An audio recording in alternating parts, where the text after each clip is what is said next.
दोस्तों, नवग्रह में शुक्र एक ऐसा ग्रह है जिसको कि मंत्री पद प्राप्त है। वैसे तो इसे दानवों का गुरु कहा जाता है, परंतु शुक्र ग्रह हमारे दैनिक जीवन में विवाह आदि मांगलिक कार्यों में अति उत्तम काम करता है। और यदि सूर्य अस्त है तो हम जल्दी से अपने मांगलिक कार्य नहीं करते हैं। इसलिए हमें शुक्र का हमेशा ध्यान रखना पड़ता है। शुक्र की स्वामी हैं लक्ष्मी जी, और शुक्र के नाराज होने पर दोस्तों लक्ष्मी जी का आना तो रुक जाता है, लेकिन इसके साथ साथ में उस व्यक्ति के सारे कार्य रुक जाते हैं।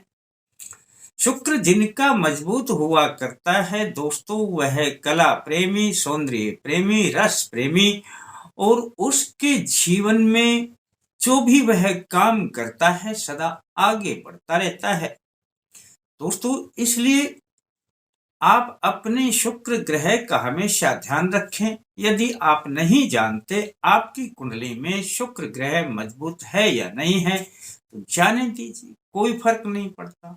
फिर मैं इसीलिए छोटे छोटे उपाय डाला करता हूं, और ये उपाय डालने का अर्थ भी यही होता है कि आप अपने ग्रह के बारे में तो जान नहीं पाएंगे कि किस समय किस ग्रह की दृष्टि ठीक पड़ रही है या नहीं पड़ रही है, परंतु ये उपाय छोटे छोटे आप करते रहेंगे तो चाहे विपरीत दृष्टि भी पड़ती हो फिर भी वह आपके पक्ष में आ जाएगी।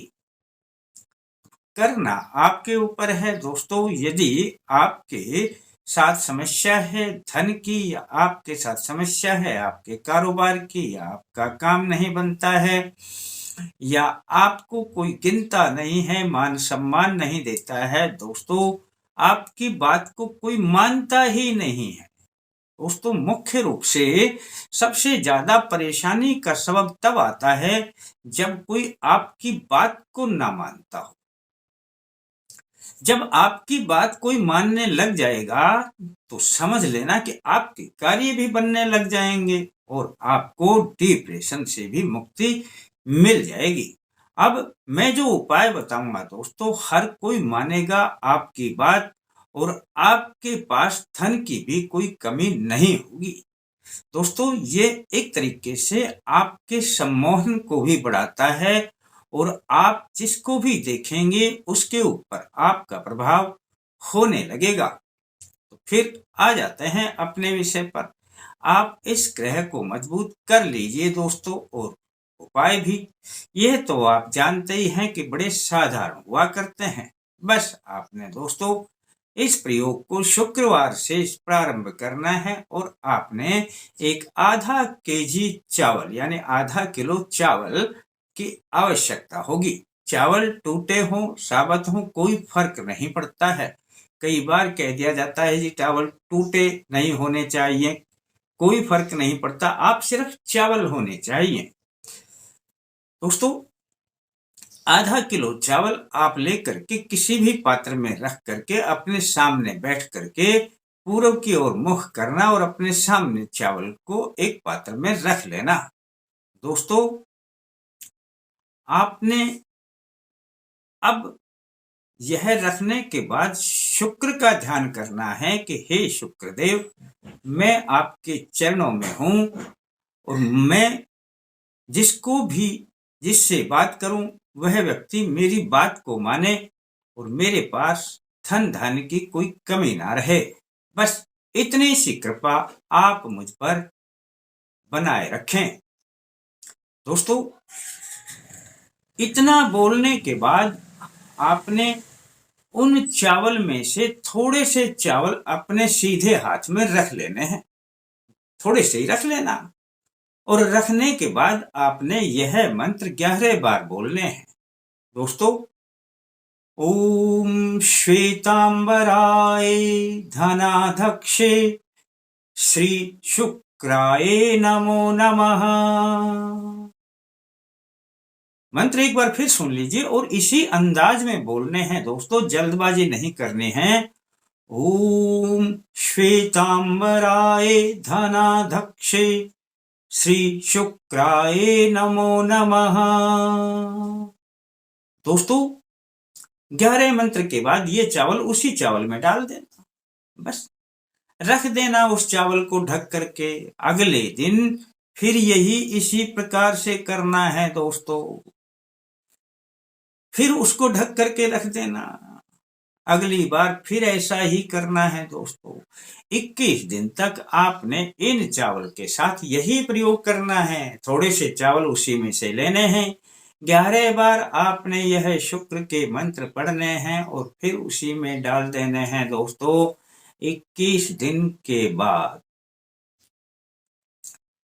इन चावलों को छोटा छोटा करके कूट लेना। अब आपके पास कूटने का इमाम दस्ता भी हुआ करता है, चाहे तो आप मिक्सी में डाल करके भी इसको बारीक कर सकते हैं, थोड़ा थोड़ा करके कर लें, हो जाएगा दोस्तों। जब यह हो जाए तब इसको अब आपने अपने जो कीड़ी का बिल रहता है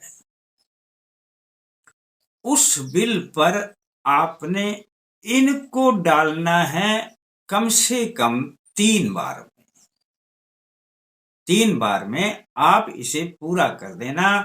सुबह सुबह डालना, अपना चींटियों का बिल देख लेना, चींटियां छोटी हो बड़ी हो कोई फर्क नहीं पड़ता है। इन चींटियों के बिल पर इसे 3 दिन लगातार डालना है, यानी 3 दिन में इसे पूरा कर देना है दोस्तों। जैसे जैसे चींटियां इसे अपने अंदर ले जाएंगी दोस्तों, आपके अंदर ये गुण पैदा होने लग जाएंगे। आपका सौंदर्य भी बढ़ेगा, धन भी आएगा, काम के रास्ते भी खुलेंगे, शुक्र देव की कृपा पूरी मिलेगी और हर कोई मानेगा। आपकी बात करके देख लेना दोस्तों। है तो यह छोटी सी बात जो मैं बता रहा हूं, पर इससे हर कोई मानेगा आपकी बात। आपका कोई कहना ना माने तो आपका जीवन ही बेकार है दोस्तों। फिर आपके ऊपर हीन भावना का जन्म हो जाता है दोस्तों। करना इस प्रयोग को, प्रयोग करेंगे तो माँ लक्ष्मी भी प्रसन्न होंगी, शुक्रदेव भी प्रसन्न होंगे और चींटियों के बिल पर इसे डालने से जो दोस्तों आपको मिलेगा फिर मैं उसे अपने मुख से नहीं कह सकता, आप स्वयं देख लेना दोस्तों। बस इतनी सी ही बात है कि प्रयोग को इस प्रकार से जैसे मैंने बताया है वैसे कर लेना। अच्छा लगता है तो किसी को बता देना, और थोड़ा अच्छा लगे तो लाइक करने के बारे में सोच लेना। फिर मिलते हैं दोस्तों नए अंक के साथ, तब तक के लिए जय माता दी।